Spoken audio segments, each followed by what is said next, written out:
So there's a story in the book of Hosea, and you may or may not be familiar with Hosea. Hosea is an Old Testament prophet, but he's memorable because God called him to do something extraordinary, something unique, something that you would not expect God to ask a prophet to do.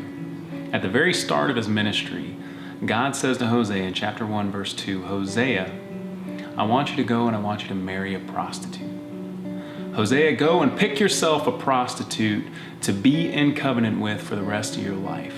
It's the craziest thing. Prophets are devoted to God. They're serious about doing God's will. All they want to do is please God. They're not worried about fashion. They're outliers. They're not accepted by culture, and they don't care. All they care about is pleasing God. And at the start of this guy's ministry, this guy who wants to serve God, the Holy of Holies, says to him, Hosea, go and marry a prostitute. Why? So that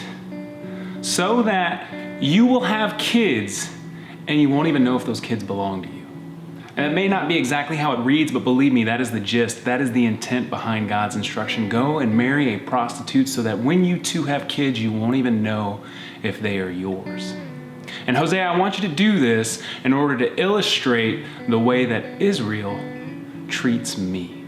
You are doing this to show the people of God the way God feels being in covenant with them. I promised myself to these people. I made an eternal covenant with them, to be with them, to care for them, and all they do is prostitute themselves. All they do is run after raisin cakes and idols and all these other things. And so you, Hosea, are going to be my image. You are going to walk around and you are going to show the people of God what it is like to be their God.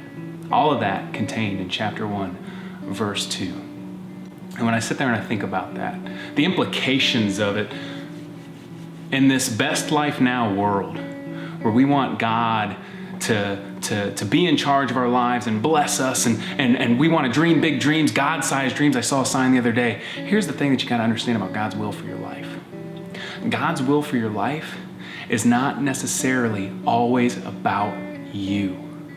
God's will for your life is not necessarily for you. For Hosea, it had nothing to do with him. It was about the people of Israel. It was about drawing them closer to God by making them see what they were doing to God. Sometimes God's will for your life, Christian, saint, has absolutely nothing to do with you. Sometimes he's going to ask you to do things that aren't about you. They're about other people. But fast forward chapter 3, verse 1. Gomer, Hosea's wife, is shacking up with some other guy. She's left him. She's living with some other guy. And God says to Hosea, Hosea, I want you to go and I want you to find your wife. And I want you to pay whatever price you have to pay. I want you to do whatever you got to do. And I want you to go and I want you to get your wife and show her that you love her. Go and get her back. So Hosea goes, he pays 15 shekels and so many barley, all this stuff. And he goes and buys what is already rightfully his. It's his wife, but he's got to pay some other man for the privilege of taking care of his wife. And God says, Hosea, the reason I want you to do this is so that the people will see how I treat them.